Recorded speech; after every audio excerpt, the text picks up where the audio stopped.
Oke, kita mulai. Hari ini kita punya setumpuk sumber dari Anda soal satu kasus yang, wah, luar biasa. Dana Syariah Indonesia. Betul. Angkanya saja sudah gila, 1,3 triliun rupiah, dana investor macet.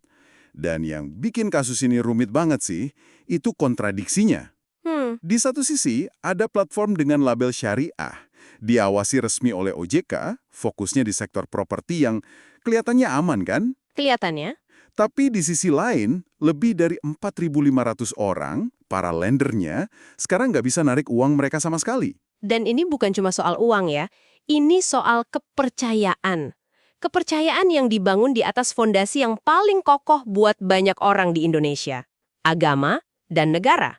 Tepat. Ketika dua fondasi itu goyah, dampaknya tuh jauh lebih dalam dari sekedar rugi finansial. Tepat sekali. Jadi misi kita hari ini adalah membongkar lapisan-lapisan kepercayaan itu. Kita akan lihat gimana DSI bisa begitu meyakinkan, terus dengar langsung cerita pilu para korban, sampai ya menelusuri dugaan adanya permainan kotor di baliknya. Oke. Mari kita mulai dari awal. Apa sih yang membuat ribuan orang ini begitu yakin menaruh uangnya di DSI? Kalau kita lihat dari sumber yang Anda berikan, DSI ini bukan platform investasi biasa. Mereka itu membangun sebuah, ekosistem kepercayaan yang nyaris sempurna. Lapis demi lapis. Oke, Lapisan pertamanya, dan mungkin yang paling kuat, itu label syariah. tentu. Itu daya tarik emosional yang kuat banget. Ada jaminan ini halal, ini sesuai kaidah. Mereka bahkan punya Dewan Pengawas Syariah internal kan? Betul. Itu memberikan semacam segel persetujuan moral. Tapi mereka nggak berhenti di situ. Lanjut. Lapisan kedua adalah legitimasi dari negara. Stempel OJK. DSI terdaftar sejak 2018 dan dapat izin resmi di 2021. Nah, ini. Buat investor awam, itu sudah lampu hijau paling terang.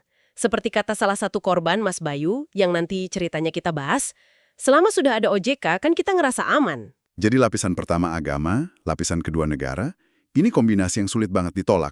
Dan masih ada lagi. Lapisan ketiga itu validasi eksternal. Ada sertifikat ISO, keanggotaan di Asosiasi Fintech AFPI, jadi kesannya profesional, ikut standar internasional. Lalu, lapisan puncaknya yang bikin semuanya terasa aman dan terpercaya di level personal, itu brand ambassador. Dut Harlino, Tepat. sosok yang citranya positif banget, religius, dekat dengan keluarga. Keterlibatan dia dan istrinya, Alisa Subandono, di webinar-webinar DSI itu pasti dampaknya psikologisnya besar. Sangat besar. Yang menarik dari wawancara Dut Harlino di salah satu sumber Anda, dia itu melakukan due diligence-nya sendiri. Oh iya, Dia jelaskan alasannya mau gabung, DSI legal, diawasi OJK, basisnya syariah, dan yang penting, dananya untuk proyek properti dengan agunan fisik. Dia nggak langsung setuju. oh jadi dia coba sendiri dulu. Tepat sekali. Dia investasi pakai uangnya sendiri, selama 8 bulan. Dan hasilnya? Lancar. Imbal hasilnya lancar, dana pokoknya bisa ditarik tanpa masalah. Nah, ketika dia menceritakan pengalaman pribadinya ini ke publik, ya tentu saja itu jadi testimoni paling kuat. Siapa yang nggak akan percaya, kan? Iya juga ya, figur publik yang dihormati sudah membuktikan sendiri dan mulus. Betul. Pengalaman yang mulus seperti itu justru yang bikin cerita para korban ini jadi terasa makin tragis. Anda sebutkan di sumber ini ada kisah Ibu Eli. Ya, kisah Ibu Eli ini benar-benar memulukan, dan ini mewakili banyak korban lainnya. Beliau seorang janda yang baru ditinggal suaminya, seluruh dana pensiun almarhum 739 juta rupiah, dia investasikan di DSI. Seluruhnya? Wow, itu keputusan yang sangat berani. Tentu, tapi niatnya sederhana banget. Beliau berharap imbal hasil bulanannya bisa dipakai buat menyambung hidup sama anak-anaknya. Sebuah harapan yang sangat manusiawi, kan? Tentu. Tapi semua itu runtuh ketika dia butuh uang. Cuma 16 juta rupiah buat beli laptop anaknya, dananya nggak bisa ditarik. Astaga, dari ratusan juta, hanya butuh sebagian kecil untuk kebutuhan mendesak. Dan itu pun nggak bisa. Ini bukan lagi soal investasi. Ini sudah soal bertahan hidup. Tepat. Lalu ada kisah Mas Bayu, ini representasi profesional muda. Sejak 2021, selama 7 tahun kerja, dia rajin sisihkan gaji buat top up di DSI. Terkumpul 261 juta rupiah. Semuanya lancar, tarik masuk dana aman. Sampai tiba-tiba Mei 2025, macet total. Semuanya. Sumber-sumber Anda juga menyebutkan cerita-cerita lain yang nggak kalah memilukan. Ada yang dananya tertahan padahal butuh buat biaya pengobatan kanker, ada tabungan pernikahan, Lenyap. bahkan ada satu kisah yang paling ekstrim. Iya, ada seorang lender yang ibunya meninggal dunia. Mereka punya dana miliaran rupiah di DSI yang tadinya disiapkan untuk perawatan terbaik di ICU. Ya Tuhan. Karena dana itu nggak bisa diakses, mereka terpaksa menurunkan kelas perawatan. Ini menunjukkan betapa nyata dan fatalnya dampak kasus ini. Ini bukan lagi soal kehilangan uang dingin, ini soal hidup dan mati. Sampai-sampai para korban ini sudah di titik pasrah. Ibu Eli bahkan bilang, "Nggak apa-apa deh nggak dapat imbal hasil lagi, yang penting bisa tarik aja duitnya buat kebutuhan hari-hari." Betul. Ini sudah bukan lagi teriakan investor yang rugi. Ini teriakan putus asa. Keputusasaan itu yang akhirnya memicu pertanyaan-pertanyaan kritis. Disinilah semuanya jadi aneh banget. Data DSI itu menunjukkan tingkat keberhasilan pengembalian 90 hari. TKB 90, mereka itu 99,82%. Hampir sempurna. Artinya nyaris sempurna, hampir nggak pernah ada gagal bayar. Pertanyaannya, gimana caranya platform sesempurna ini bisa tiba-tiba macet total di semua proyek untuk semua lender di waktu yang bersamaan? Ini kan nggak masuk akal. Anda menyentuh intinya. Secara statistik, itu hampir mustahil. Kalau ini bisnis properti yang real, ya mungkin ada 1-2 proyek macet. Wajar. Masalah izin atau penjualan. Betul. Tapi semua proyek di berbagai kota gagal serempak. Itu seperti ada satu saklar utama yang tiba-tiba dimatikan. Dan ini yang bikin OJK, Jawa Timur, menurut sumber Anda, akhirnya bilang ada kemungkinan fraud yang besar sekali dan transaksi palsu. Tepat. Kecurigaan terbesarnya mengarah ke skema Ponzi. Gali lubang tutup lubang. Betul. Uang dari investor baru dipakai untuk bayar imbal hasil dan penarikan dana pokok investor lama. Makanya, selama ada aliran dana baru yang masuk, sistemnya terlihat sehat. TKB 90-nya bisa 99%. Tapi begitu keran dana baru berhenti, Runtuh semua. seluruh bangunan kartu itu runtuh seketika. Apa saja bukti yang mengarah ke sana? Para korban pasti punya kecurigaan kan? Tentu, ada beberapa tanda bahaya besar yang mereka ungkap. Pertama, transparansi yang nihil. DSI selalu menolak membuka data borrower atau peminjam dana, mereka juga menolak menunjukkan data aset atau agunan yang jadi jaminan. Tunggu. Padahal agunan senilai 125% dari nilai proyek itu kan jaminan utama yang mereka jual ke investor. Justru itu. Kalau itu saja disembunyikan, itu udah red flag raksasa. Persis. Itu pilar keamanan utama yang mereka janjikan, tapi ternyata nggak bisa diverifikasi. Kedua, dugaan kuat, banyak proyeknya fiktif. Fiktif? Ya, memang DSI sesekali posting video proyek yang sedang berjalan, mungkin buat menenangkan investor. Tapi ada kecurigaan banyak proyek lainnya itu nggak nyata. Ada bukti konkretnya? Ada sebuah anekdot yang kuat dari para lender. Saat mereka datang ke kantor DSI, minta bukti fisik sertifikat agunan, pihak DSI ngasih sertifikat sampel. Beda dari proyek yang mereka danai. Alasannya? Klasik.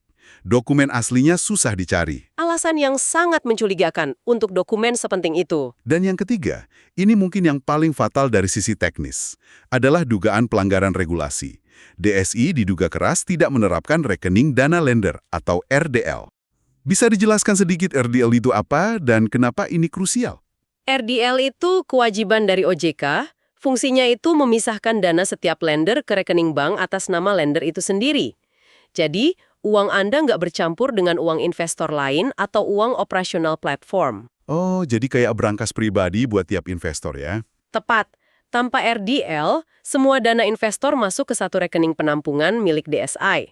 Ini bikin dana sangat rentan disalahgunakan, misalnya buat diputer-puter bayar investor lama. Ini adalah infrastruktur dasar untuk skema Ponzi. Oke, jadi ada dugaan proyek fiktif, agunan nggak transparan, dan nggak adanya RDL. Semua ini pelanggaran fundamental. Benar. Ini membawa kita ke pertanyaan yang terus diulang oleh para korban dan bahkan oleh Dut Harlino sendiri. Di mana OJK selama ini? Kenapa nggak ada early warning? Penting RDLO bisa lolos dari pantauan selama bertahun-tahun. Betul. Para korban merasa laporan keuangan yang diserahkan DSI ke OJK itu bisa disulap, alias datanya nggak mencerminkan kenyataan. Dan disinilah muncul satu detail yang sangat sensitif dari sumber Anda soal potensi konflik kepentingan. Ya, dan ini perlu kita sampaikan dengan hati-hati. Terungkap bahwa salah satu petinggi dan pemegang saham DSI, Ibu Mary, adalah istri dari seorang mantan regulator OJK. Wow. Tentu ini belum membuktikan apa-apa, tapi bagi para korban yang putus asa, informasi ini tak terhindarkan memunculkan pertanyaan serius. Apakah ada permainan orang dalam yang bikin pengawasan jadi tumpul? Ditambah lagi, sikap OJK setelah kasus ini meledak juga dikritikan. Laporan para lender ke layanan konsumen OJK 157 disebut cuma ditanggapi secara minim, seolah bukan prioritas. Mereka merasa benar-benar ditinggalkan. Ditinggalkan oleh regulator yang seharusnya jadi pelindung utama mereka. Itu yang bikin kecewanya jadi berlipat ganda. Kepercayaan pada stempel OJK yang tadinya begitu tinggi, kini hancur lebur. Jadi dengan mediasi yang buntu dan regulator yang dirasa lamban, apa yang dilakukan para korban sekarang? Mereka nggak tinggal diam. Mereka membentuk paguyuban lender untuk berjuang bersama. Mediasi dengan CEO DSI, Pak Taufik, sudah 5 kali. Tapi hasilnya nihil. Nihil. DSI hanya menjanjikan penyelesaian dalam 1 tahun ke depan tanpa mau membuka data aset atau data peminjam yang diminta para korban. Saya baca mereka sempat menawarkan itikat baik dengan mentransfer sejumlah uang. Betul, sejumlah 3,5 miliar rupiah. Angka yang kedengarannya besar, tapi mari kita lihat dalam konteks. 3,5 miliar dari total 1,3 triliun, itu kan nggak sampai 0,5%. Tepatnya sekitar 0,2% dari total dana pokok mereka. Jadi, kalau Anda punya dana 100 juta, Anda cuma dapat sekitar 200.000 rupiah. Astaga. Itu bahkan nggak bisa disebut solusi, lebih terdengar seperti penghinaan bagi para korban. Dan CEO-nya sendiri, Pak Taufik, gimana sikapnya? Menurut kesaksian, beliau sulit dihubungi. Terkesan selalu berlindung di balik pengacara. Janji untuk bertemu setiap minggu pun sering diingkari. Jadi buntu total ya?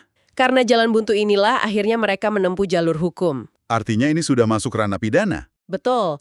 Sumber Anda mengkonfirmasi sudah ada laporan resmi ke Bareskrim Polri. Pihak DSI, termasuk para petingginya, juga sudah beberapa kali diperiksa. Perjuangan mereka kini telah bergeser dari sengketa perdata menjadi upaya pembuktian tindak pidana penipuan dan penggelapan. Jadi kalau kita rangkum, kasus dana syariah ini adalah pelajaran yang sangat mahal. Ini menunjukkan bagaimana branding yang dibangun dengan sangat cermat, pakai agama, negara, dan figur publik bisa jadi topeng buat menutupi dugaan penipuan dan manajemen yang kacau balau. Ini adalah kisah tentang runtuhnya kepercayaan pada level yang paling fundamental. Dan ini meninggalkan satu pemikiran terakhir untuk Anda renungkan yang datang langsung dari salah satu korban. Oke. Dampak kasus ini ternyata lebih dalam dari sekedar kerugian finansial.